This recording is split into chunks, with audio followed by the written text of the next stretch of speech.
देवादिदेव श्री चंदा प्रभु भगवान की जय जय जय। देवादिदेव श्री चिंतामणि पार्श्वनाथ भगवान की जय जय जय। अष्टानिका महापर्व की जय जय जय। श्री सिद्ध चक्र महामंडल विधान की जय जय जय। संत शिरोमणि गुरुवर आचार्य श्री विद्यासागर जी महाराज की जय जय जय। प्रमाणिक संत गुणायतन प्रणीता संका समान भावनायक प्रवर्तक जन जन के संत प्रखर वक्ता बोले परम पूज मनी श्री 160 प्रमाण सागर जी महाराज की जय जय जय। बोले परम पूज मुनिवर श्री निर्वेक सागर जी महाराज की। बोले परम पूज मुनिवर श्री शीतल सागर जी महाराज की। तीर्थराज संवेश्वर की तलहटी में स्थित गुणायतन परिसर से सायंकालीन टीवी चैनल का बहुचर्चित विश्वविख्यात संका समाधान का कार्यक्रम हम और आप प्रारंभ करें। उसके पूर्व अष्टानिका महापर्व के अवसर पर गुणायतन और श्री सेवायतन परिवार आपका हार्दिक अभिनंदन स्वागत करता है। चलते हैं प्रतिदिन की भांति पारस चैनल, जनवाणी चैनल और प्रमाणिक ऐप के माध्यम से जिस कार्यक्रम को घर में बैठ के देख और सुन रहे हैं उन सभी की ओर से और यहाँ पर उपस्थित समस्त श्रावक श्राविकाओं की ओर से मुनि संघ के श्री चरण मनमन करते हुए आशीर्वाद प्राप्त करेंगे और निवेदन करेंगे शंका समाधान के कार्यक्रम के लिए दोनों हाथ जोड़ लेंगे, बोलेंगे हे मुनिवर नमोस्तु, हे गुरुवर नमोस्तु, हे मुनिवर नमोस्तु। आइए गुरुवर के आशीर्वाद से हम और आप शंका समाधान का कार्यक्रम प्रारंभ करें। उसके पूर्व आज जिन परिवारों ने गुणायतन का अवलोकन करते हुए गुणायतन से जुड़ने का सौभाग्य प्राप्त किया है उनके परिवारों के नामों की घोषणा यहाँ से की जा रही है। अगर आप यहाँ पर उपस्थित हैं तो अपने स्थान में खड़े होकर गुरुवर का आशीर्वाद प्राप्त करेंगे और कैमरा में सभी को कवर करेंगे। निर्वाण निधि के रूप में दोषी सिद्धांत जी मंगेश जी, दोषी मंगेश, भरत जी फल्टन, सतारा, जेनिफर वज सुपुत्री, श्री मनोज जी वज, श्रीमती सोना जी वज जयपुर अगर उपस्थित हैं तो अपने स्थान में खड़े होकर गुरुवर का आशीर्वाद प्राप्त करेंगे। और मैं चाहूँगा आप पुण्याजक परिवार के लिए जोरदार ताली बजाकर सम्मान करें। इसी क्रम में स्वर्ण दान देकर जिन्होंने अपने जीवन को स्वर्ण रूप प्रदान किया है विमल जी अप्पा साहेब जिनगे अकोल कर्नाटका, श्रीमती हेमलता जी पालम दिल्ली, श्रीमती सुलोचना जी प्रकाश चंद जी जैन रायपुर अगर उपस्थित हैं अपने स्थान में खड़े होकर गुरुवर का आशीर्वाद प्राप्त करेंगे और आप उनके सम्मान में जोरदार ताली बजाकर का सम्मान करें। और आइए चलते हैं, मैं मंच पर आमंत्रित करूंगा जिन्होंने गुणायतन में स्वर्ण दान देकर स्वर्ण रूप प्रदान किया है। सोने की 2 चूड़ी जो कि लगभग 15 ग्राम की है श्रीमती वंशंती देवी धर्मपत्नी स्वर्गीय चंदनमल जी गंगवाल गोलाघाट असम, इनका सम्मान के लिए मैं आमंत्रित करूंगा। मोहनलाल जी हीरा देवी जी गंगवाल गुवाहाटी ब्याह परम पूज मुनिवर केशी संगम में नमन करते हुए आशीर्वाद प्राप्त करें और उनके सम्मान के लिए मैं आमंत्रित करूंगा गुणायतन के श्रोमणी संरक्षक गन्नौर निवासी श्रीमान अनिल जी ममता जी और साथ में आएंगे श्रीमान अनिल जैन साहब कोषाध्यक्ष गुणायतन, श्रीमती वसंती देवी उनका सम्मान ग्रहण करने के लिए श्रीमान मोहनलाल जी हीरा देवी गुणायतन ट्रस्टी गुवाहाटी आएंगे और हमारी सम्मानी स्वर्णदाता और अनिल जी हमारे बीच उपस्थित नहीं, मैं उनके बेटे को और ममता जी को आमंत्रित करूंगा। श्रीमान अनिल जी साहब इनको आमंत्रित करूंगा, वे आएँ। सम्मानी श्रीमती वसंती देवी उनके सम्मान के ग्रहण करने के लिए मोहनलाल जी हीरा देवी गुवाहाटी हमारे बीच उपस्थित हैं, उनका सम्मान का कार्यक्रम संपन्न करें और आप जोरदार ताली बजाकर उनका सम्मान करें। और आइए इसी क्रम में निर्माण सारथी के रूप में जिन्होंने गुणायतन से जुड़ने का अवसर प्राप्त किया है श्रीमान वसंत कुमार जी क्षमा जी, श्रीमान प्रभात जी, ज्योति जी, दीक्षा जी, मेघा जी, अंकित जी शहडोल मध्य प्रदेश, इनके सम्मान के लिए मैं आमंत्रित करूंगा श्रीमान प्रदीप जी काला और श्रीमती किरण जी काला रांची प्रवक्ता गुणायतन। अच्छा क्षमा करना, श्रीमान प्रदीप जी काला रांची और श्रीमती किरण जी विनोद जी काला कोलकाता, श्रीमती किरण जी को आमंत्रित करूंगा, वे आए। वसंत कुमार जी क्षमा जी इनके परिवार का सम्मान करेंगे। निर्माण सारथी के रूप में जिन्होंने गुणायतन से जुड़ने का अवसर प्राप्त किया है श्रीमान प्रदीप जी काला रांची और श्रीमती किरण जी काला कोलकाता। और आइए सूत्रधार के रूप में गुणायतन से जिन्होंने जुड़ने का अवसर प्राप्त किया श्रीमती गुणमाला जी, प्रकाश चंद जी पाटनी, गिरीश जी, शोभा जी, सुशील जी, प्रियम जी, आकांक्षा जी, निधि जी, नीता जी, देवरी, गोंदिया, महाराष्ट्र, इन्होंने ऑनलाइन सूत्रधार के रूप में जुड़ने का सौभाग्य प्राप्त किया, हमारे बीच उपस्थित नहीं है। जोरदार उनके लिए परोक्ष रूप में ताली बजाकर उनका सम्मान करें। और आइए चलते हैं सूत्रधार के रूप में श्रीमान महेंद्र कुमार जी, श्रीमती सरोज जी, विजय शारिका जी, दीपक मोनिका जी, राहुल योगिता जी, इंदौर मध्य प्रदेश, जिन्होंने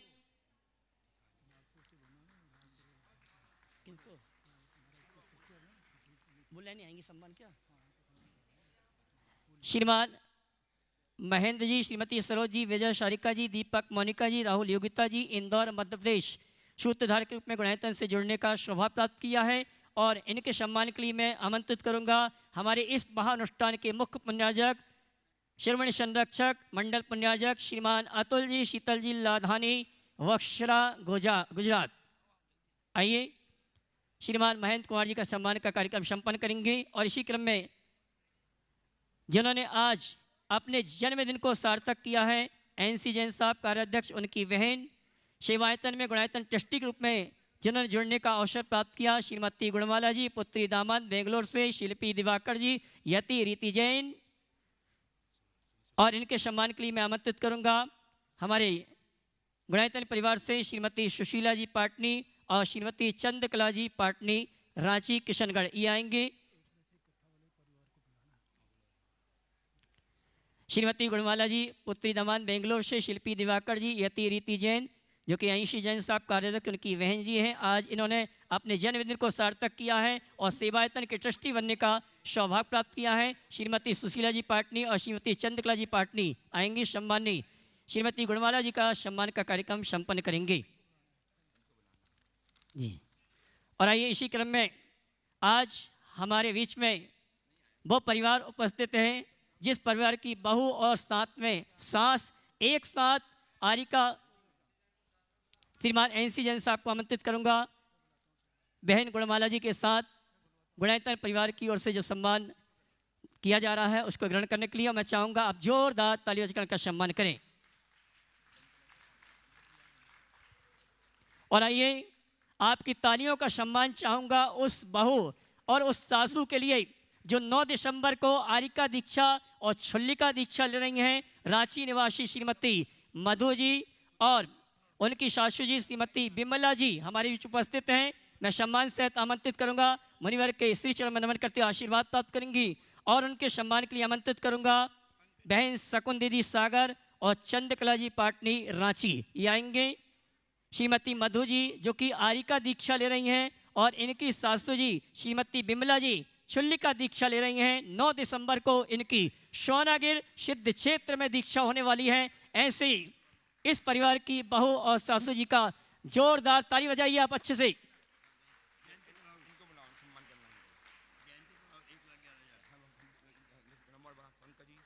और आइए इसी क्रम में सूत्रधार के रूप में गुणायतन से जुड़ने का अवसर प्राप्त किया है।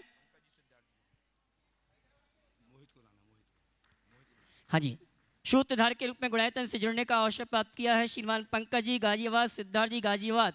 और इनके सम्मान के लिए मैं आमंत्रित करूंगा मुख्य मंडल पुण्याजक परिवार से, कत्था वाला परिवार से श्रीमान कैलाश जी, निर्मला जी, मोहित जी, ये आएंगे सम्मानी।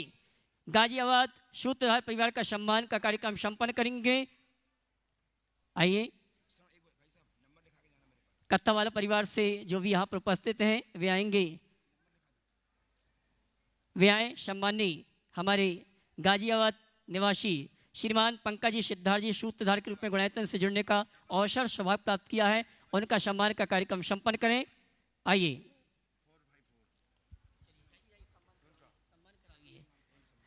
अच्छे। और आइए चलते हैं हम और आप संघ का समाधान का कार्यक्रम प्रारंभ कर रहे हैं। और आज से सिद्ध चक्र महामंडल विधान में सिद्धों की आराधना प्रारंभ हुई है और आज से हम मंडल पुण्याजकों के माध्यम से संघ का समाधान के कार्यक्रम को प्रारंभ करेंगे। और आइए प्रथम संघ का लेकर आ रही हैं संस्थापक सदस्य श्री रत्नलाल जी, अशोक शेट्टी, श्रीमती ममता शेट्टी, कोलकाता, मंडल नंबर 1। और उसके बाद तैयार रहेंगे मंडल नंबर 3 से हमारे गुणायतन के यशस्वी कार्याध्यक्ष श्रीमान NC जैन साहब, गुणमाला जी, दिल्ली।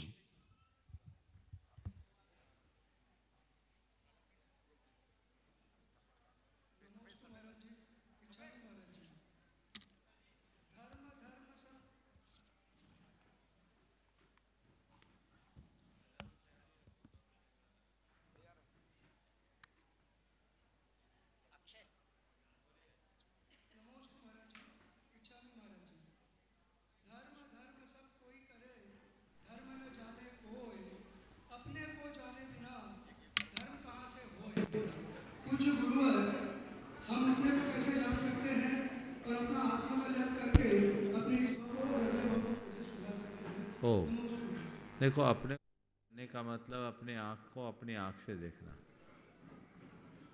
अपने आप को जानने का मतलब है अपनी आँख से अपनी आँख को देखना। ट्राई करो, आँख से आँख देखने की कोशिश करो। कठिनाई हो रही होगी। मैं बड़ा सरल उपाय बताता हूँ। अपने आँख से अपनी आँख को देखने का क्या करना है? कुछ नहीं करना है, आईने के सामने जाके खड़े हो जाना। समझ में आई कि नहीं आई? थोड़ा जोर से तो बजा। आईने के सामने खड़े होते ही तुम अपने आप अपनी आँख को अपनी आँख से देखता हुआ पाओगे। समझ गए? तो सच्चे देव, शास्त्र और गुरु की समक्ष चले जाओ, उनमें अपनी छवि को देखना शुरू करो, अपने आप को जान लो। समझ गए? वो एक दर्पण है जिनके माध्यम से हम अपने स्वरूप की पहचान कर सकते हैं, और यही पहचान हमारे जीवन का पथ प्रशस्त करेगी। ओम। और आइए चलते हैं मंडल नंबर 3 से ही अपनी शंका का समाधान प्राप्त करें। उसके पूर्व आपसे कहना चाहूँगा, सागर से गुप्त दान में लगभग 114 ग्राम सोना हमें प्राप्त हुआ है। ऐसे परिवार के लिए जोरदार ताली बजनी चाहिए। गुप्त दान के रूप में ये स्वर्ण आभूषण हमें प्राप्त हुए हैं। और आइए चलते हैं मंडल नंबर 3 से गुणायतन ट्रस्टी श्रीमान एंशी जैन साहब, गुणमाला जी दिल्ली। और उसके बाद तैयार रहेंगी गुणायतन ट्रस्टी श्रीमान महेंद्र कुमार जी गंगवाल, सुनील कुमार जी गंगवाल, गया।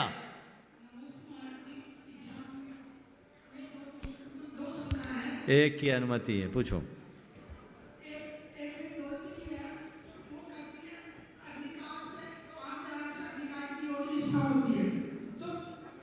आग जलाने से, हाँ आप बोलना तो बोलना, दोनों को तो दो। हाँ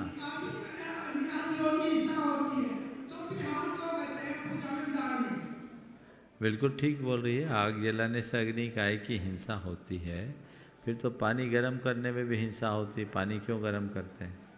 आप गृहस्थ हो, गृहस्थों के लिए स्थावर जीव की हिंसा का निषेध नहीं है, त्रस्त जीवों की हिंसा का निषेध है। ठीक है ना? तो त्रस्त जीव का त्याग है, बाकी चीज़ों को यथाशक्य अपने अनुपालन करना चाहिए। दूसरा, हवन एक धार्मिक क्रिया है। धार्मिक क्रियाओं में थोड़ी बहुत हिंसा होती है, लेकिन उस समय होने वाली हिंसा से अनंत गुना पुण्य का बंध होता है। पूज्यम जिनम द्वार चैतो जनस्य सावध दिले उषाय नालम कनिका विशस्य न दूषिका शीत शिवाम्बुराशो। भगवान की पूजा करते समय जो थोड़ी बहुत हिंसा होती है, उससे उस समय बंधने वाला पुण्य अनंत गुना होता है। कैसे? जैसे अमृत के सागर में विष का 1-2 बूंद गिर जाए तो उसका कोई असर नहीं होता, ऐसे उसका कोई प्रभाव नहीं पड़ता, उस समय उपार्जित होने वाले पुण्य के समान। कहने का अर्थ यह है कि उस समय बंधने वाला पुण्य तो सागर के समान है और पाप विष की कनिका के समान। मंडल नंबर 5। ओम। मैं निवेदन करना चाहूँगा, अपने अपने मोबाइल सेट के नेट को बंद कर दें, क्योंकि सीधा और मेरी बहन गुणमाला जो बेंगलोर से आई है, उनका सादर नमोस्तु गुरुवर। गुरुवर, मेरी बहन का प्रश्न है, इसकी जो दोहिती है वो पूछती है कि अग्नि जलाने में हिंसा होती है, तो फिर अनुष्ठान के बाद ये हम हवन क्यों करते हैं? और दूसरा प्रश्न मैं जोड़ देता हूँ कि युवा जो आजकल विमुख हो रहे हैं अपने जैन धर्म से, कुछ तो बढ़ भी रहे हैं, ऐसा नहीं है। मैं मेरे मॉडल टाउन की बात बता रहा हूँ महाराज श्री, कि कई युवा जुड़ते हैं, कईयों ने नियम लिया है और अच्छे भाव से लेते हैं, और कुछ युवा पीछे भी हट रहे हैं। तो उनको पीछे जो हट रहे हैं उनको आगे लाने के लिए क्या करें महाराज श्री? और ये जो हिंसा हो रही है इसमें हवन में, इसके लिए हिंसा की जो बात है, मुझे एक बात समझ में नहीं आती। उनको मंदिर में जब घुसते हैं, पूजा पाठ की बात करते हैं, तब हिंसा दिखने लगती है। 24 घंटे क्या करते हैं? वो छोटी बच्ची है महाराज, छोटी बच्ची। हाँ, तो छोटी बच्ची से एक बात कहना कि ये हिंसा नहीं है, हिंसा हो रही है। हिंसा हमारी भावों से होती है।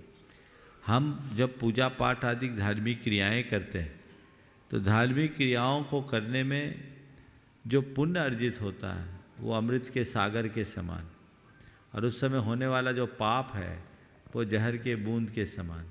सागर में बूंद का कोई असर नहीं पड़ता। इसलिए धार्मिक क्रियाएं हैं, इन क्रियाओं के पालन में किसी भी प्रकार का दोष नहीं है। गृहस्थों का जीवन बिना हिंसा के नहीं चलता। आपके खाने पीने सब में तो हिंसा होती है, तो उसको छोड़ दोगे क्या? तो घर गृहस्थी के क्रियाओं में जो हिंसा होती है उसी का ये अंग है। और इस घड़ी में यदि व्यक्ति अपने हृदय की विशुद्धि बढ़ाता है तो बहुत पुण्य का बंध होता है। जब आप लोग जाते हो पहाड़ की वंदना करने, तो वंदना करने के लिए भी घर से चल के आते हो, गाड़ी से आते हो, पता नहीं कितनी हिंसा होती होगी, लेकिन वो सारी हिंसा जन पाप भगवान की पूजा भक्ति के प्रभाव से, वंदना के प्रताप से साफ होता है कि नहीं? तो हर प्रवृत्ति में किसी न किसी प्रकार की हिंसा की संभावना हो सकती है, लेकिन उसके पीछे आपका मनोभाव कैसा है सब कुछ उसके ऊपर निर्भर करता है। उसी अनुरूप देखना चाहिए। जहाँ तक युवाओं के धर्म से जुड़ने का सवाल है, तो युवाओं को हम लोग धर्म थोपेंगे तो वो धर्म से भागेंगे। हम उन्हें अगर ठीक तरीके से धर्म समझाएं तो आज भी युवा बहुत अच्छे से धर्म का पालन करते हैं। मुझे जब भी कहा जाता है युवा धर्म से विमुख है और युवाओं पर आरोप लगाया जाता है तो मुझे थोड़ा सा अच्छा नहीं लगता। मुझे ऐसा लगता है कि युवाओं से ज़्यादा दोषी आज के बुजुर्ग हैं। आपने अपने बच्चों के सामने धर्म का कौन सा आदर्श छोड़ा? अच्छे अच्छे धर्मी ऐसा कौन सा आदर्श छोड़े जिसको देख कर के बच्चे धर्म के प्रति प्रेरित हो? कई बच्चों से पूछो तो कहेगा बाप बहुत धार्मिक है, पर कहेगा एकदम खड़ूस है, गुस्सैल है, बात बात में झूठ बोलते हैं, चिढ़ते हैं, लड़ते हैं। तो आप तो पहले सुधरो,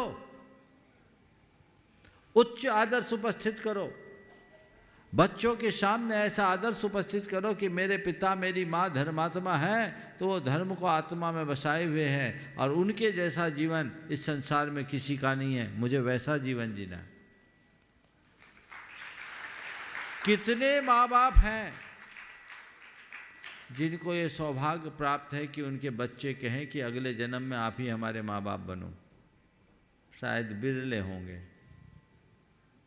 आपने कौन सा आदर्श उपस्थित किया?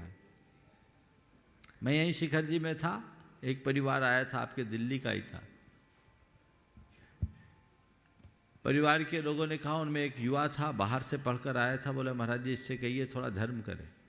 मैं उसकी तरफ मुखातिब हुआ तो उसने कहा महाराज जी यदि धर्म का वही स्वरूप है जो मेरे मम्मी पापा करते हैं तो मुझे ऐसे धर्म से एलर्जी है। मैंने कहा क्या मतलब? बोले महाराज सवेरे 5 बजे मंदिर जाते हैं, 10 बजे लौट के आते हैं, झगड़ा करते हुए जाते हैं, झगड़ते हुए आते हैं। तो मुझे लगता है ऐसा धर्म करने से क्या फ़ायदा?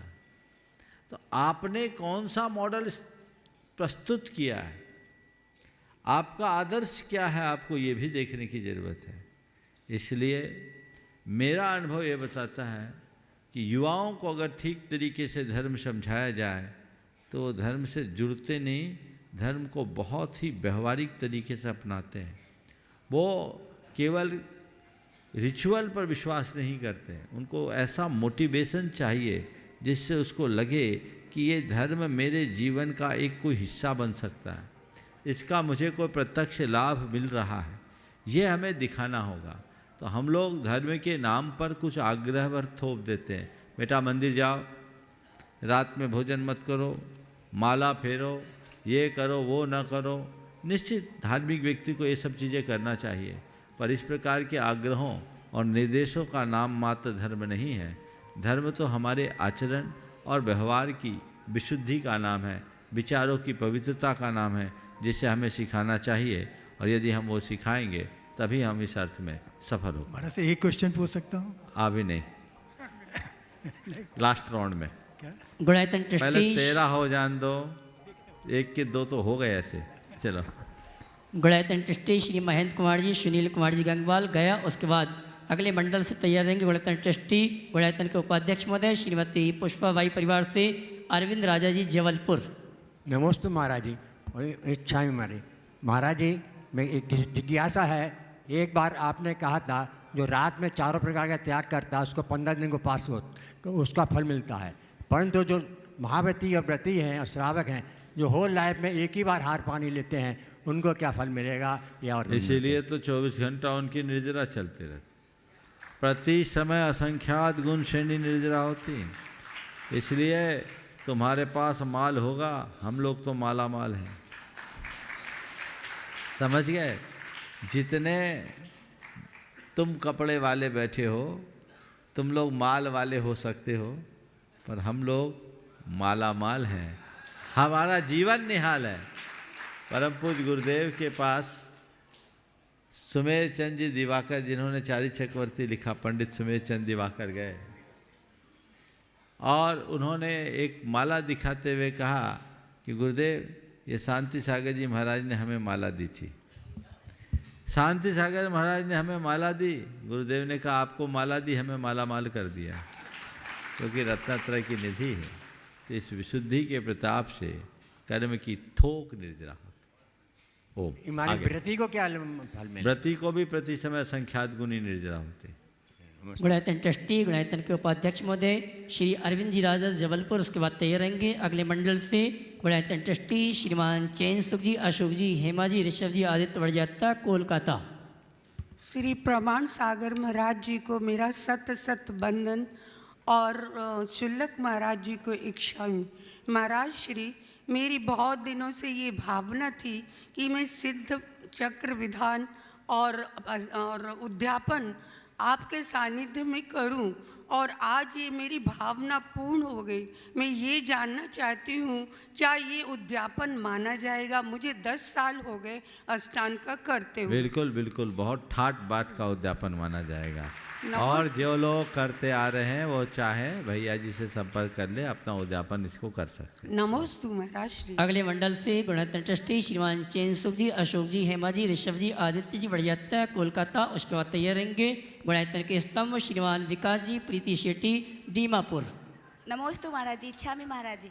महाराज जी, मेरा क्वेश्चन है कि मंदिर में मान स्तंभ क्यों बनाया जाता है? मंदिर में मानस्तंभ बनाने का कोई ऐसा विधान नहीं है कि मंदिरों में मानस्तंभ बनाए। समोसरण के चारों दिशाओं में मानस्तंभ होते हैं, अकृत्रिम जिनालियों में भी मानस्तंभ होते हैं। मानस्तंभ का मतलब है जो मनुष्य के मान को स्तंभित कर दे, ऐसा कहा जाता है, अथवा जो जिन शासन का मान बताए, जिससे भगवान का मान ऊंचा दिखाई पड़े, उसका नाम मानस्तंभ। ऐसा स्तंभ जो जिन शासन के गौरव को बढ़ाने वाला, जिन शासन के गौरव को प्रदर्शित करने वाला, वो मानस्तंभ होता है, इसीलिए मानस्तंभ बनाया जाता है। अगले मंडल से गुणायतन के स्तंभ श्रीमान विकास जी, प्रीति जी सेठी। उसके बाद 6 मंडल पुण्यार्जकों को एक साथ आमंत्रित करूंगा, जिन्होंने पूरे परिवार के साथ इस अनुष्ठान को करने का सौभाग्य प्राप्त किया। मंडल नंबर 13, 15, 17, 19, 21, 23 श्रोमणी संरक्षक श्रीमान विनय जी, करुणा जी, सम्यक जी, नेहा जी, सोनल, प्रवेश, निशान, विनी जैन, दिल्ली। प्रश्न कितने होंगे? 6, 2, 3, 6 तैयार है। चलो चलिए ठीक है, हक है आपका, बोलिए। नमोस्तु महाराज जी, हम लोग पहली बार ही विधान में इस तरह मतलब आए हैं, तो हम लोग से कुछ ना कुछ तो त्रुटि हो ही जाती है, तो उसमें हम लोग को पाप का बंद होगा कि पुण्य का? आखिरी में बोलते हैं ना, ज्ञान तो वापी बिन जाने वा जान के। एक एक चीज़ों को आप लोग अच्छे से सुनिए, समझिए, सीखिए और कोशिश कीजिए त्रुटि ना हो। फिर भी त्रुटि हो तो भगवान क्षमा के भंडार हैं, सब क्षमा। नमोस्तु महाराज जी, नमोस्तु महाराज जी। मंडल नंबर 13, 15, 17, 19, 21, 23 श्रोमणी संरक्षक श्रीमान विनय जी, करुणा जी, सम्यक जी, नेहा जी, सोनल जी, प्रवेश, निशान, विनी जैन, दिल्ली। पूरा परिवार एक साथ खड़ा हो जाए, उसके बाद अगली किस्तों में खड़े हो तो दिखोगे। हाँ महाराज जी, त्रिवार नमोस्तु मेरी परिवार से, छुल्लक जी त्रिवार नमोस्तु मेरे प्रवास से। महाराज जी, मेरा ये है कि धन लक्षण पर हम जो धर्म प्रभावना हेतु मंदिरों में रोशनी करते हैं, उस समय जीवत्ति ज़्यादा होती है, इसमें कोई दोष तो नहीं है? देखिए, विवेक से काम करना चाहिए। अगर जीवोत्पत्ति होती है तो इनका परहेज करना चाहिए, कम से कम काम करना चाहिए। सजावट, साज सज्जा प्रभावना की दृष्टि से अच्छी है, लेकिन कोशिश ऐसी करनी चाहिए कि इस तरह की प्रभावना हो जिसमें हिंसा अल्पतम हो। अभी मुझे किसी ने बताया था कुछ इस तरह के भी आजकल लाइट आ गए जिसमें सेक्ट्स नहीं आते। यदि ऐसा सही है तो उसको वरीयता देनी चाहिए। हाँ, महाराज जी के चरणों में त्रिबार नमोस्तु नमोस्तु नमोस्तु। चुल्लक जी के चरणों में त्रिबार वंदामी। इच्छामी बोलो, हाँ। इच्छामी। महाराज जी, मेरा प्रश्न ये है, जब हमारे आसपास बहुत ज़्यादा नकारात्मक ऊर्जा हो और हम धर्म भी कर रहे हों, तो हम धर्म करते हुए हम सकारात्मक ऊर्जा कैसे उत्पन्न करें जैसे हम विचलित ना हों? एक बात बताओ, कहीं ज़्यादा सफोकेशन होता है तो क्या करते हैं? वहाँ से चले जाते हैं, उसका खिड़की खोल देते हैं। खिड़की खोलते हैं या एग्जास्ट का प्रयोग करते हैं। हाँ जी। तो ज़्यादा नकारात्मक हो तो आप भी खिड़की खोल दो। किसकी खिड़की खोलो? मन की खिड़की खोल दो, ज्ञान की खिड़की खोल दो। नमोस्तु। सकारात्मकता का प्रकाश हवा आएगी जो अपने अंदर सकारात्मकता भरेगी। देखिए, जब मन नकारात्मकता से बोझिल होने लगे, उस घड़ी में 4 उपाय करो। सबसे पहला काम, कुछ सूत्र याद रखो, जिन सूत्रों को बार बार दोहराकर सेल्फ मोटिवेशन करें। दूसरा काम, अगर किसी स्थान विशेष से नकारात्मकता ज़्यादा दिख रही है तो उस स्थान से खिसक जाओ, उस स्थान को बदलने की कोशिश करो। तीसरी बात, यदि ये भी संभव नहीं है, आजकल हर किसी के हाथ में मोबाइल होता है, गुरुओं को याद करो और गुरुओं के कुछ प्रवचन हमेशा डाउनलोड करके रखो। प्रवचन पूरा नहीं करो तो उसके कुछ अंश उसको ऑन करो और सुनो, ये सोचकर कि ये गुरुदेव मुझे मार्गदर्शन दे रहे हैं, मन पूरा शांत हो जाएगा। और चौथा उपाय है, मन को स्थायी विराम देने के लिए इन्हीं सूत्रों का कुछ पल के लिए चिंतन करो या कुछ अच्छे कार्य में लग जाओ। तो ये चारों उपाय करने से आप अपने मन को नकारात्मकता के दुष्प्रभाव से बहुत आसानी से बचा सकें। नमोस्तु महाराज। महाराज जी के चरणों में त्रैबार नमोस्तु नमोस्तु नमोस्तु। चुल्लक जी के चरणों में त्रैबार इच्छामी इच्छामी इच्छामी। महाराज जी, मेरा प्रश्न यह है कि अपने मोहिनी कर्म को कैसे वश में करें, कृपया समाधान करें। मोहिनी कर्म को वश में कैसे करें? मोहिनी कर्म को वश में करने के लिए क्या करना होगा? बस तत्व ज्ञान का आश्रय लो, गुरुओं के सानिध्य में रहो, स्वाध्याय करो। त्यागियों के संपर्क में रहकर अगर तत्व ज्ञान का आश्रय लेते हैं तो हम अपने मोहिनी कर्म का बहुत आसानी से समन कर सकते हैं। नमोस्तु महाराज। महाराज श्री नमोस्तु नमोस्तु नमोस्तु। चुल्लक जी, इच्छामी इच्छामी इच्छामी।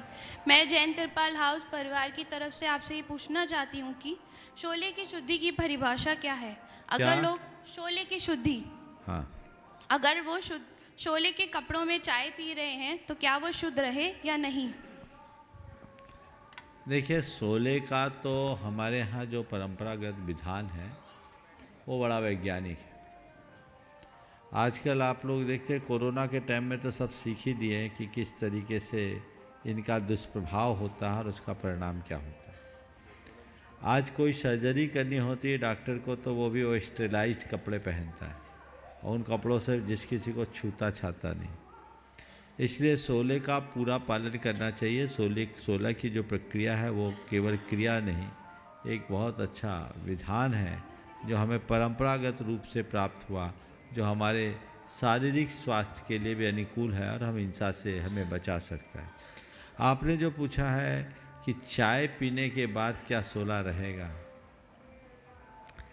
हम तो कहेंगे शोला वालों को चाय पीना ही नहीं चाहिए। तो चाय पीने के बाद शोला का तो सवाल ही नहीं है। चाय तो ऐसे ही अभक्ष्य है, वो सेवन करने के योग्य नहीं है। तो मैं तो यही कहूँगा, विधान में आए हो तो चाह मिटा दो, चाय भी छूट जाएगी। ये अभ्यास करो, एक लत है, अगर जो ठान लेंगे वो सब बच जाएंगे और उनका जीवन भर के लिए एक बहुत बड़ा लाभ होगा, उद्धार होगा। जहाँ तक चाय पीने के बाद शोला का सवाल है या कुछ खाने पीने के बाद शोले का सवाल है, तो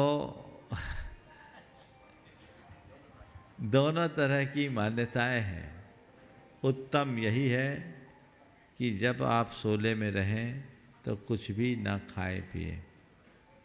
लेकिन कई लोग जो शारीरिक रूप से अस्वस्थ होते हैं, डायबिटीज वगैरह होती है, या किन्हीं को कुछ लेना होता है, तो उसका सर्वथा निषेध करना मुझे सुसंगत नहीं दिखता।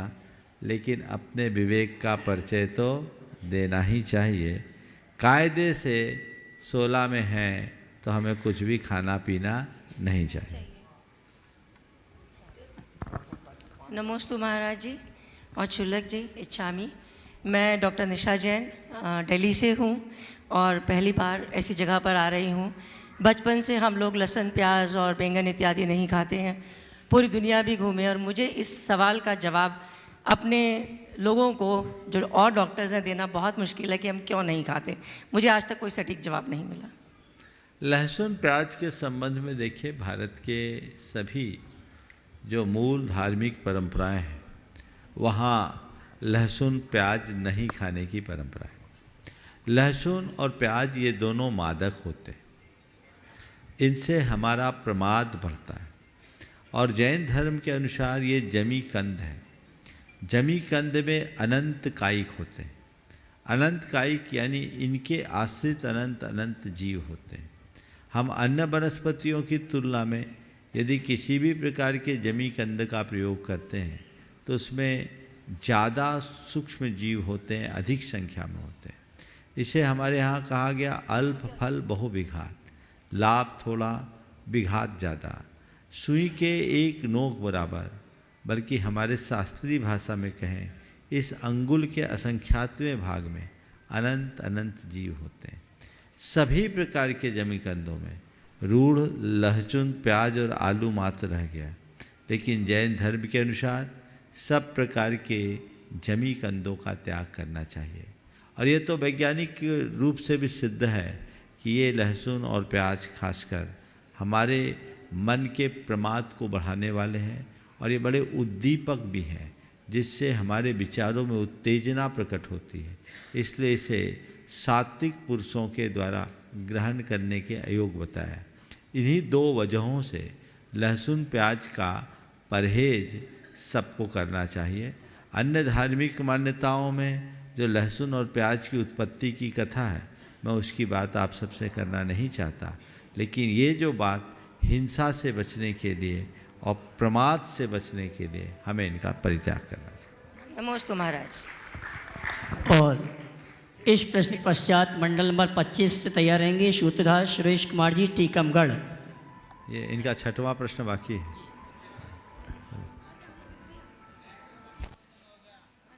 अच्छा, तुम खड़े रहो, हम पीछे आगे। मंडल नंबर 25 वाले तैयार रहेंगे। महाराज जी नमोस्तु। महाराज जी, क्रोध पे कैसे नियंत्रण किया जाए? हम खुद बहुत सोचते हैं कि क्रोध नहीं करेंगे, एकदम अचानक क्रोध आता है, फिर खत्म हो जाता है, फिर हम बहुत सुंदर। क्या नाम है आपका? रजनीश जैन। कुछ आता जाता है तुमको? कैसे रख दिया, किसने रख दिया नाम तुम्हारा रजनीश? माता पिता ने रखा जी। अभी मैंने जो बात बोली, हाँ, यही बात तुम्हारी बाजू वाली तुमसे कहेगी तो फिर तुम क्या कहोगे? गुस्सा करोगे कि नहीं करोगे? नहीं करूँगा सर। कोई तुम्हें बोलेगा कि तुम्हें कुछ आता जाता नहीं है, कैसे रजनीश हो गए, झेल लोगे? यही बात पूछना चाहता हूँ कि मैं मैं कैसे पूछ रहा हूँ। अभी मैंने तुमसे इतनी बड़ी बात कह दी कि कुछ आता जाता नहीं है, तो और शायद क्यों नहीं खड़ा? झेल पाऊँ जी। मैं कह दूँ गुस्सा, क्रोध कर दूँ। हमें कैसे झेल लिया? आप तो गुरुवर हैं सर।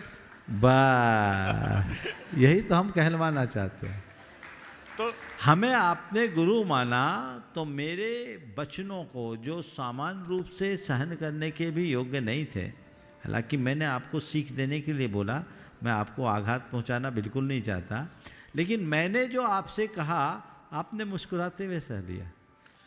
तो मैं क्या जी आगे जिससे भी क्रोध, मेरी बात तो सुनो, वहीं आ रहा हूँ और मैं बहुत प्रैक्टिकल एस्पेक्ट के साथ आपको बात समझाना चाह रहा हूँ। आप करते क्या हो पहले ये बताओ? बिजनेसमैन हो, जॉब करते हो? बिजनेसमैन है। बिजनेसमैन है। काय का बिजनेस है? Wire manufacturing. वायर तारों का मैन्युफैक्चरिंग है। मैन्युफैक्चरिंग है। चलो, कभी कभी कोई आपका ग्राहक होता होगा, वो आपके सामने कुछ उटपटांग बोलता होगा, हाँ जी होता है। क्या करते हो? उसको थप्पड़ मारते हो, गुस्सा करते हो, गाली देते हो? नहीं, उसे ग्राहक को गुस्सा नहीं कर सकते। क्यों नहीं करते? उससे कुछ कमाना होता है जी। हाँ, मतलब क्या है? जहां बोध होता है वहां क्रोध नहीं होता। सार की बात केवल इतनी है। क्रोध से बचना है तो बोध रखो। तुम्हें इस बात की चिंता है और इस बात का ख्याल है कि ग्राहक से बदसलूक करूंगा तो ग्राहक बिगड़ जाएगा। जिस दिन तुम्हारे मन में ये बात आ जाएगी कि पत्नी से दुर्व्यवहार करूंगा, पत्नी से क्रोध करूंगा, संबंध बिगड़ जाएंगे, अपनों से क्रोध करूंगा, संबंध बिगड़ जाएंगे, क्रोध अपने आप शांत हो जाएगा। एक बात और बताओ, अगर सामने वाला भारी हो तो क्या करते हो? क्रोध आएगा ही नहीं। एक दिन मैंने अपनी सभा में बोला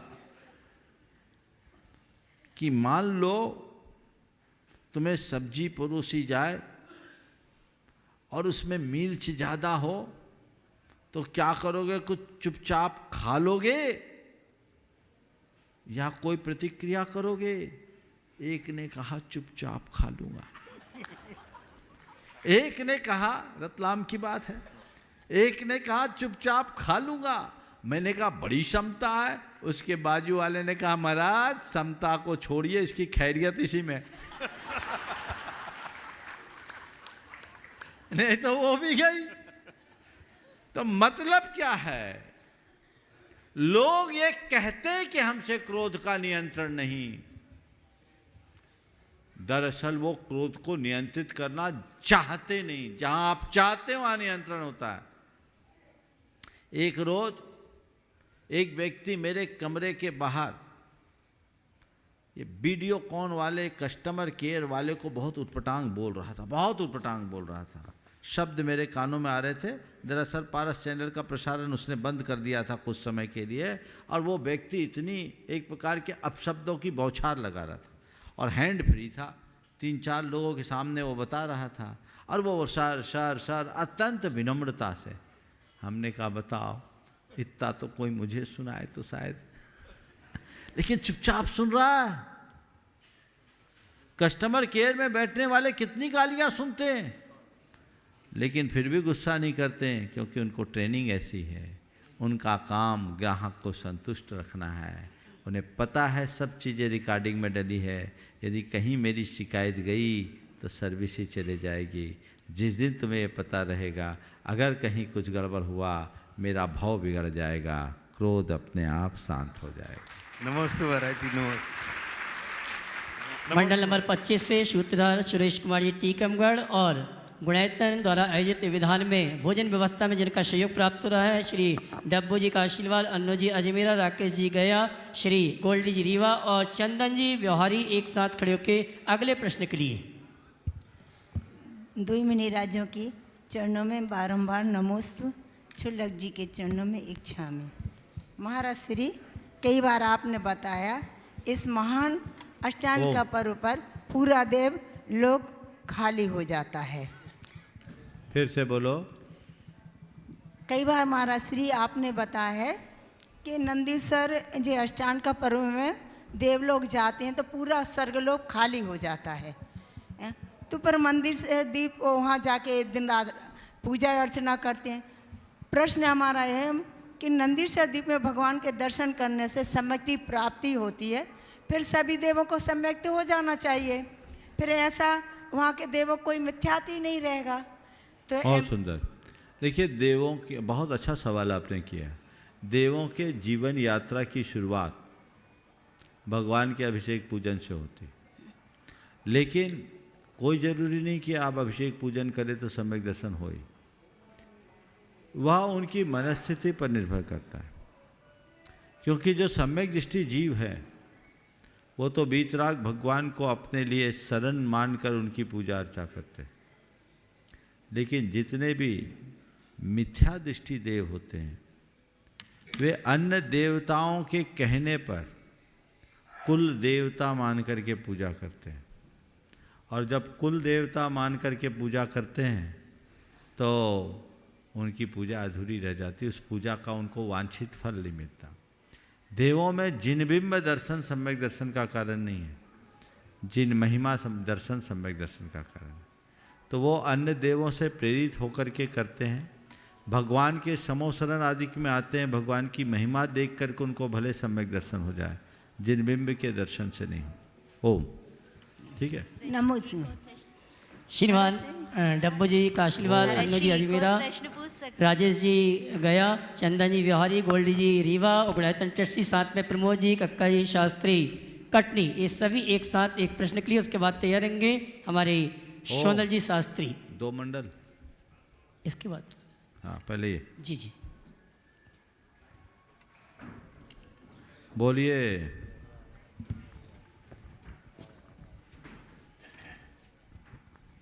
गुरुदेव के चरणों में समस्त भोजनशाला में सहयोगियों का अनंत कोटि नमोस्तु, शास्त्री परिवार का अनंत कोटि नमोस्तु। हे गुरुदेव, बड़ी अचरज की बात है कि बैंक वाले पेन बांध कर रखते हैं, मेडिकल वाले कैंची बांध कर रखते हैं, जेराक्स वाले स्टेपलर बांध के रखते हैं, प्याऊ वाले ग्लास बांध कर रखते हैं, कचहरी में वकील कुर्सी बांध कर रखते हैं, रेलवे में टॉयलेट में मग्गा बांध कर रखा जाता है, बड़ेगढ़ वाले कुत्ता बांध के रखते हैं, लड़कियां मुंह बांध के रखती हैं और पत्नियां पति बांध के रखती हैं। ये सारे परद्रव्य में बांधने में तो सब बहुत होशियार हैं, लेकिन जब स्वाद्रव्य की बात आती है, अपनी इंद्रियां और मन को बांधने की बात आती है, तो ये सारे के सारे अपने आप को असहाय समझते हैं। ऐसा क्यों? पहले तो मैं चाहूँगा एक बार जोरदार करतल ध्वनि से इनका अभिनंदन करें। ये लोग जो आपकी पूरी व्यवस्थाओं को देख रहे हैं, खासकर खाने की व्यवस्था, और जो आपको अच्छे से खिलाए, तो कहते जिनका खाया उसका तो बजाना ही चाहिए। एक बार जोरदार। ये सभी कार्यकर्ता हैं। इस बार विधान में सेवा दल के महाराष्ट्र के भी बहुत सारे युवा हैं और ललितपुर के युवा भाई भी अपनी सेवाएं देने के लिए आए हैं। खड़े हो जाओ एक साथ। एक बार इन सब का जोरदार अभिनंदन आप कर दीजिए। आपका जो सवाल है, ये भाई सेवा देने आए, इनको तुम मजूर मत मान लेना। ये अपना तन मन धन सब कुछ अर्पित कर रहे हैं और अपना सब कुछ लगा करके काम कर रहे हैं। गोल्डी का तो खुद का अपना एक बहुत बड़ा रेस्टोरेंट है, और जब यहाँ आयोजन होता है आपकी व्यवस्था देखने के लिए अपनी घरवाली के जिम्मे कमान छोड़कर आता है और यहाँ काम करके आते हैं। सबके अपने अपने कार्य हैं, तो इन लोगों के लिए एक बार पुनः अभिनंदन कर दीजिए। और आप लोगों को एक निर्देश, इनकी व्यवस्थाओं में आप इनके हिसाब से चले तो इनको ज़्यादा आराम मिलेगा, है ना। अब जो आपका सवाल है कि स्वद्रव्य से कैसे बंधे, तो मैं तो ये कहता हूँ जो पर द्रव्य से को बांधता है या पर द्रव्य को बांध कर रखता है, वो खुद बंधा रह जाता है, और जो स्वद्रव्य को बांधता है सारा जगत उससे बंध जाता है। जो स्वद्रव्य को बांधता है सारा जगत उससे बंध जाता है। आपने पूछा ऐसा होता नहीं क्यों? ऐसा इसलिए नहीं होता क्योंकि उसे अपने होने का पता ही नहीं है। मैं कौन हूँ, मेरा क्या है, जब तक इन बातों को हम नहीं पहचानेंगे तो आखिर कैसे जाने। नमस्कार। हाँ, पहले दोनों मंडल रह गया ना आपका जी। और आइए अगले प्रश्न के लिए श्रीमान कैलाश चंद जी, मोहित जी परिवार, कत्थावाला परिवार, कानपुर, गुणायतन ट्रस्टी। एक अन्नू को पूछना है, पूछो। नमस्ते महाराज। ओ महाराज श्री, आपके आशीर्वाद से गुणायतन में आयोजित विधान में हम युवा साथियों को अतिथियों के भोजन सत्कार करने का सौभाग्य प्राप्त हो रहा है। इस कार्यक्रम में भोजन सम्मान सहित बैठाकर करवा रहे हैं। मुनिवर, आजकल देखा जाता है कि धार्मिक अनुष्ठान में बफे सिस्टम से भोजन कराया जाता है। यह कहाँ तक सही है? देखिए, बफे सिस्टम को तो गिद्ध भोज कहते हैं, ये तो होना ही नहीं चाहिए, गिद्ध भोज है। और खड़े खड़े इस तरह से खिलाने की व्यवस्थाएं ठीक नहीं, इसलिए और ख़ासकर धार्मिक आयोजनों में तो व्यक्ति को बिठा के ही करना चाहिए। और आप लोग तो विधान वाले हो, भले लाइन में लगना पड़े पर बैठ के ही खाना, क्योंकि आपको एक आसन करना है। कोशिश करो अपने आप को तपाने की, अपने आप को कसने की। आम दिनों जैसी दिनचर्या यहाँ रही तो मज़ा क्या है। सिद्धों के धाम में तो लोग 8-8 दिन के उपवास पूर्वक आराधना करते हैं। तो आप जितना बन सके उतना करें और उसी अनुरूप अपना सारा कार्य करना चाहिए। इसलिए जो व्यवस्था उसी व्यवस्था के तहत चले और बिल्कुल बिठा के, और जूठन बिल्कुल न छोड़े। चलिए। श्रीमान कत्तावाल परिवार से कैलाश चंद जी मोहित जी कानपुर गुणायतन ट्रस्टी, उसके बाद तरेंगे श्रीमती सुशीला जी पाटनी किशनगढ़। श्री गुरुवर प्रमाण सागर जी महाराज के चरणों में नमोस्तु नमोस्तु नमोस्तु। और छुल्लक जी महाराज के इच्छामी इच्छामी इच्छा। महाराज जी, मैं क्या प्रश्न पूछूंगी, लेकिन मैं बहुत खुश हूँ इस विधान में आकर के परिवार सहित।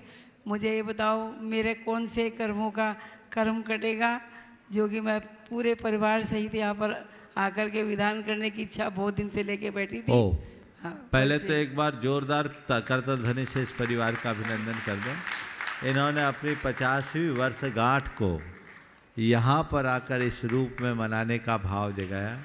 पहले भी विधान करके गई पर अकेले गई, इस बार पूरे परिवार को लेकर आई। ये निश्चित पुण्य का योग है। आपने पूछा मेरा कौन सा कर्म कटेगा, ये समझ लो भगवान की इस आराधना से भव भव का कर्म कटेगा और हमें सिद्धि मिलेगी। जब मिलेगी शुद्धि जरूर मिलेगी। नमस्ते महाराज, नमस्ते। गुणायतन श्रोमणी संरक्षक श्रीमती सुशीला जी पाटनी किशनगढ़। महाराज श्री जी के चरणों में नमोस्तु। छोलिक जी महाराज के चरणों में इच्छा में। महाराज श्री जी, इतना बड़ा अनुष्ठान चल रहा है, विधान बहुत बड़ा, बहुत आनंद के साथ भी यहाँ से देखते हैं तो ऐसा लगता है कि स्वर्गों में बैठे हैं। एक बार सबको दिखा तो दे भैया, पूरे देश को। और इतना आनंद आ रहा है पूरे 108 कि हमने तो पहली बार ये सब देखा है। और दूसरे मेरी ये शंका है महाराज श्री जी कि अभी इसमें जाप करने के लिए आपने 5 बताए। अगर हम लोग 5 से ज़्यादा भी जाप करते हैं, हमारे ग्रुप वाले हैं 7, 8, 10, 15 जने, आज हमने 25 जाप किए थे, तो हम लोग सोचते हैं कि अगर सारे लोग अगर ज़्यादा जाप करें तो कम से करोड़ों से ज़्यादा जाप इसमें हो जाएंगे। देखिए, बहुत अच्छी बात आपने की। अभी तो यहाँ बैठ करके 108 जिनालियों को देखना, एक साथ पूरे 108 दिखाओ ना विजय, पूरा 108। ये 108 जिनालय ऐसे लग रहे जैसे नंदीश्वर द्वीप के 108 जिनालय हो। अकृत्रिम जिनबिंब ऐसे ही 108 होते हैं। क्या भव्य इसकी संरचना है, बड़ा आनंद आता है। और जब हम लोग यहाँ से बैठकर देखते सबसे अच्छा आनंद आता है। और ये आनंद सबसे पीछे वालों को भी आता होगा, बीच वाले को तो पार्ट का आएगा, लेकिन ये आनंद अपने आप में अद्भुत आनंद है और निश्चित इसका सबको लाभ लेना चाहिए। आपने जो जाप का सवाल किया है, सुबह मैंने जो कहा था 1 कोटि जाप, वो सबको मिलाकर कहा था। कम से कम 1 कोटि जाप करो। 8 दिवस में 1 कोटि जप करना एक व्यक्ति के लिए शायद उतना प्रैक्टिकल नहीं है, पर 1.25 लाख जाप तो एक व्यक्ति कर सकते हैं। 1158 माला, रोज 100-125 माला फेर लो, लक्ष्य बनाओ। एक दिन निकल गया, बाकी दिन बचे हैं। बहुत लोगों ने 1.25 लाख माला फेरी थी पहले, जब हमने कहा ओम ह्रीम अशिया उषा नमः 2 मिनट में 1 माला हो जाती है। आप जितना समय निकाल सके, 5 तो हमने न्यूनतम कहा है। अब आपको करना क्या है, माला ही तो फेरना है। और ये दरबार फिर थोड़ी मिलेगा 27 तारीख के बाद। यहाँ की विशुद्धि, यहाँ की अनुभूति, यहाँ का आनंद ही अलग है। और ये मंडल, ये मंडप इतना चार्ज है, इतनी ऊर्जा से भरा है। तो जो यहाँ करे, और जब चूँकि अलग से स्थापित किया गया है इस बार, वहाँ जप कक्ष में आप लोग कर ही रहे हैं। और हमारे युवा लोग भी बहुत अच्छे से जाप कर रहे हैं। तो जो भी जाप कर सके, जितनी बन सके जप करे। और चूँकि अभी तो दूसरे कार्यक्रम जुड़े हुए हैं, नहीं तो यहाँ जब भक्तांबर है उसका अर्थ भी होना है, महा आरती भी होनी है। फिर शाम के टाइम में अगर समय बचे तो आप जप संकीर्तन भी कर सकते हैं, जो अक्सर हम लोग कराते हैं। ये अद्भुत क्षण है और एक अलग आनंद है। यहाँ हम लोगों को बैठकर आनंद आ ही रहा है, दूर बैठे लोग भी बहुत आनंदित हो रहे हैं। ऐसा ही आनंद हर व्यक्ति के हृदय में बरसते रहे और हम इसका लाभ उठाते रहे। महाराज श्री जी, हमने 250 जाप किए थे आज। बहुत सुंदर। सबने 25-25 मालाएं फेरी, बहुत सुंदर। 10 जने ने। और मेरी भी भावना कि सभी जाप करें तो कितना सबको आनंद आएगा। ये जप की विशुद्धि का फल अनंत गुना होगा। सिद्ध चक्र मंडल के सामने सिद्ध चक्र की आराधना कोई साधारण आराधना नहीं है। बस यहाँ से जाओ तो तभी जाओ जब शरीर की कोई रिक्वायरमेंट हो, बाकी यहीं रहो और भगवान से प्रार्थना करो भगवान उठना ही ना पड़े तो आनंद है। ऐसी व्यवस्था करो। महाराज श्री जी, परिक्रमा करते हुए भी जाप कर सकते हैं? उसको काउंट मत करना, जप तो कर सकते हैं, जाप बैठ के करो उसी का मतलब। नमोस्तु महाराज। और आइए निवेदन है आप सभी की ओर से परम पूज्य मुनिवर श्री निर्वेक शगर जी महाराज से नमोस्तु पूर्वक हे मुनिवर अगली शंका के लिए।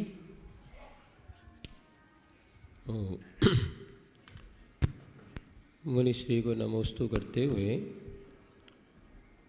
आज से आष्टानिक पर्व प्रारंभ हो गया है और जो अकृत्रिम नंदीश्वर जिनालय है उनकी वंदना करने के लिए सभी देवतागण अपने अपने विमान को छोड़कर के, स्वर्गीय वैभव को छोड़कर के स्मर्त लोक पर आते हैं और सिद्धों की जो आराधना चल रही है, सिद्ध भगवान अनंत सुखी हैं ऐसा सुनते हैं या ऐसा है। तो चारों गतियों में दुख है ये तो सबको समझ में आता है, क्योंकि मनुष्य गति के दुख तो साक्षात हम लोग देख रहे हैं, अनुभव कर रहे हैं। किंतु सिद्ध बनने के बाद सुख मिलेगा और सिद्धों का सुख कैसा होता है ये तो आज तक अनुभव में आया नहीं। फिर इस पर कैसे विश्वास किया जाए कि सिद्ध बनने के बाद वास्तव में हमें जो सुख मिलेगा वो अतुलनीय होगा या सिद्धों का सुख अतुलनीय है? कृपया समझाने कृपा करें। बिल्कुल, बहुत अच्छा सवाल महाराज जी ने आप लोगों की ओर से पूछा है।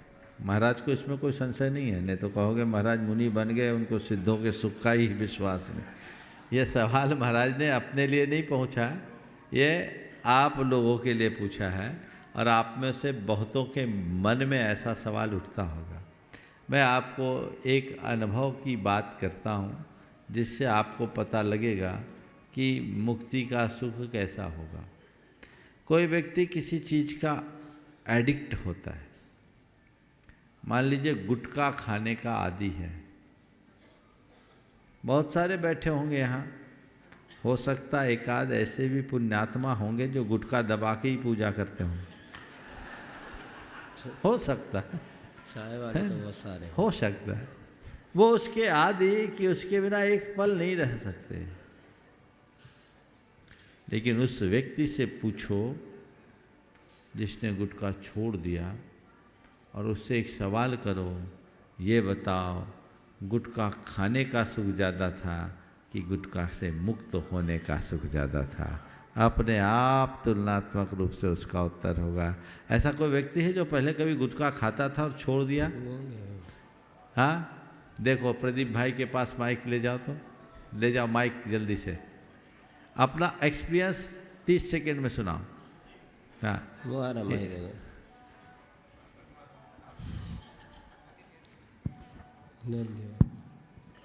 नमस्ते गुरुदेव। गुटखा खाता था, बहुत खाता था और मेरा व्यापार भी बढ़ता था क्योंकि गुटखा के एडिक्ट लोग कस्टमर बन करके मेरे पास फ्री का गुटखा खाने के लिए आ जाते थे। तो 3 बड़ा जिपर जो है रोज रजनीगंधा का, 1 जर्दे का मैं अपने पास रखता था। 1 जनवरी 2001 का दिन था, एक नया 100 साल का शुरुआत था और रात को 1 बजे मैं क्लब से लौटा। मुझे लगा कि कोई चीज़ अच्छी चीज़ करनी चाहिए, एक नया 100 साल का शुरुआत हो रहा है। फिर लगा कि नहीं, अच्छी चीज़ करने के लिए बहुत कुछ है जीवन में, कुछ बुरी चीज़ छोड़ देते हैं महाराज जी। मैंने उसी पल रात को ही 1 बजे सारे जिपर फेंक दिए, नए नए जिपर थे, मुंह भी हो रहा था, जर्दा का जिपर भी फेंक दिया और कसम खाई कि अब मैं इसे दोबारा नहीं छूऊंगा। मैं सवाल आपसे ये कर रहा हूँ, खाते समय ज़्यादा सुखी थे कि हाँ छोड़ने महाराज के जी बाद? जब छोड़ा तो उस समय तो महीने भर तक तो बहुत दुख हुए, परेशानियां रही, लेकिन संकल्प के बाद में ऐसा दिन आया कि मुझे कोई गुटखा मेरे सामने खाए या मैं जर्दे के भंडार में चला जाऊं, मुझे उससे किसी तरह की आसक्ति, आकर्षण नहीं हो रहा था और इतना सुख का अनुभव हो रहा था कि सुबह उठने के बाद मैं गुटखे के ऊपर आश्रित था, रात सोने के लिए गुटखे के ऊपर मैं आश्रित था। हर समय जो उसके ऊपर गुलामी हो गई थी, वो जो आज़ादी हुई, वो जो स्वतंत्रता का भान हुआ और जो अपनी इच्छा शक्ति पर मुझे अच्छा लगा, बहुत बड़ा सुख, बहुत बड़ा सुख। बस मैं आपसे इन्हें इसीलिए खड़ा किया, ये एक छोटा सा उदाहरण है कि जब हम किसी चीज़ के अधीन होते हैं तो उसका सुख बड़ा स्वल्प होता है और जब हम मुक्त हो जाते हैं तो उसका सुख अनंत होता है। बस इसी से अनुमान लगा लो, जो 5 इंद्रिय के विषयों का दास है उसका सुख पराधीन है और जो आत्मा में डूबा हुआ है उसका सुख स्वाधीन है। तुम्हें मनोनुकूल भोजन मिले, हो सकता उतना सुख न मिले, पर उपवास हो, भोजन करने की इच्छा ना हो तो तुम्हारे सुख की कोई सीमा नहीं। बस ये चीज़ समझ करके हमें चलना चाहिए। और चलिए अगली शंका के लिए आपकी तालियों का सम्मान चाहूँगा उस व्यक्तित्व के लिए, अपनी बात कहने के लिए। गुणायतन के यशस्वी अध्यक्ष श्रीमान विनोद जी, काला, कोलकाता।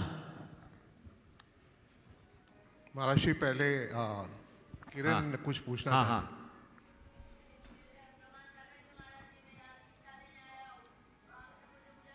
ओ चलो हाँ बोलिए। नमोस्तु महाराज श्री।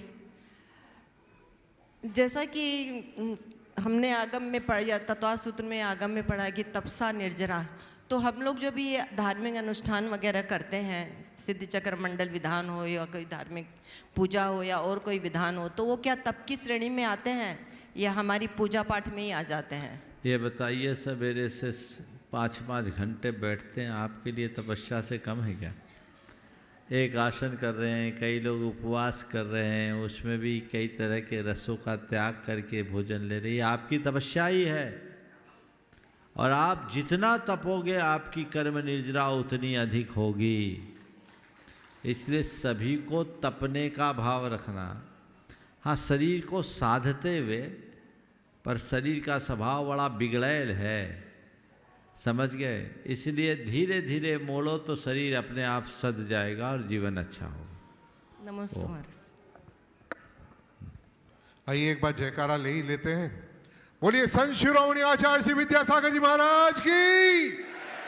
क्या बात, इतनी सारे लोग बैठे हैं और आवाज इतनी मंद। एक बार जोरों से वहां तक आवाज पहुंचनी चाहिए संत शिरोमणि के पास। बोले संत शिरोमणि आचार्य श्री विद्यासागर जी महाराज की। ये हुई ना बात। बोलिए परम पूज्य मुनि श्री प्रमाण सागर जी महाराज की। बोलिए परम पूज्य मुनि श्री निर्वेक सागर जी महाराज की। बोलिए परम पूज्य मुनि श्री शीतल सागर जी महाराज की। समस्त आचार्य संघ की। देखिए भाइयों, बहनों, माताओं, मुझे बड़ी खुशी हो रही है आप बताते हुए कि गुणायतन की कार्यकारिणी प्रबंधकारिणी समिति का सौभाग्य रहा कि हम लोग 8 तारीख को आचार्य श्री के साथ उनसे मिलने का सौभाग्य मिला हमें। और आचार्य श्री डोंगरगढ़ में विराजमान थे उस समय, अब तो विहार हो गया है। और बहुत ही खुशी की बात है कि जब हमने सारी बातें बताई, गुणायतन के ये कार्य हो रहे हैं, दिखाया, कुछ तस्वीरें दिखाई, तो इतने खुश हुए आचार्य श्री, इतने खुश हुए कि मन बाग बाग हो गया कि मेहनत तो कुछ तो सफल हो रही है। हमें अच्छा लग रहा है कि इस साल तो मैं 4थी बार आचार्य श्री के दर्शन हुए मेरे। और प्रबंधकारिणी समिति के भी हम लोगों ने दो चक्कर तो लगा ही लिए। और आचार्य श्री को देखने में आप सभी जानते हैं, उनको जितना देखो उतना कम है, लगता कि भाई बैठा रहूं बैठा रहूं बैठा रहूं। क्यों बोल, तालियां तालियां तालियां। ऐसे हमारे आचार्य श्री हैं। और आचार्य श्री से इस बार जो आशीर्वाद मिला वो यही आशीर्वाद था कि हमने लेने गए थे कि हम आचार्य श्री, हम इस बार हथकरघा का कार्यक्रम यहाँ पर शिखर जी में और यहाँ सराक लोगों, हमारे जो सराक समुदाय है उनके बीच में करना चाहते हैं। तो आचार्य श्री ने ऐसे ढेरों ढेरों वात्सल्य से आशीर्वाद दिए कि मज़ा आ गया। आपसे इतना ही कहना चाहूँगा, आचार्य श्री का दिल करुणा से इतना भरा है, वो चाहते हैं, वो दिल से चाहते हैं कि सबका भला हो, सबका भला हो, सारे मानवता का भला हो। और कोई खास तौर पर वो चाहते हैं कि नारी, महिला, मैंने जो समझा, मैंने महिला अपने आप को अबला नहीं समझे, महिला अपने आप को अबला नहीं समझे और हथकरघा में जुड़कर अपने आय का अपने अर्जन कर सके।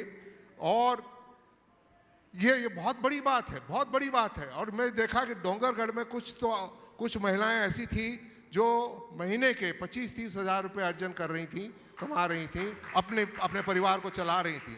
और आप जानते ही हैं कि तिहाड़ जेल में जो कैदी हैं उनके लिए, और कई जेलों में जो हम हथकरघा के लगे हैं, और हमारे NC जैन साहब और पूरी जो हथकरघा की समितियां हैं कार्य कर रही हैं कि ताकि इनमें मन का परिवर्तन हो।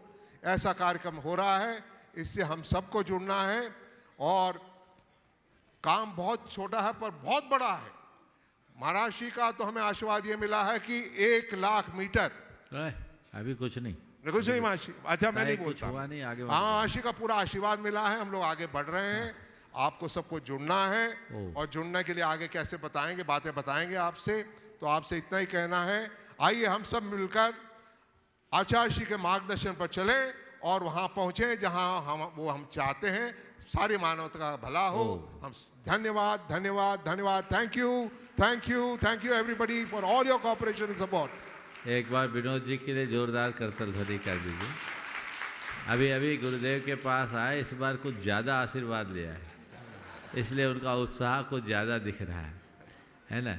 देखिए बात बिल्कुल सही है। अभी बहुत सारी चीज़ें हैं जो गुरुदेव से मार्गदर्शन मिला है, आशीर्वाद मिला है, बैठकर उस पर मंथन होगा और मंथन होने के उपरांत ही आगे की कोई बात आप सबके बीच रखी जाएगी। अभी तो आप सब विधान का आनंद लीजिए और अपने आप को इतना विधानमय बना दीजिए कि सारा विधि का विधान बदल जाए। बोलिए परम पूज्य आचार्य गुरुवर श्री विद्यासागर जी महाराज की जय जय जय। परम पूज्य मनीषी प्रमाण सागर जी महाराज की।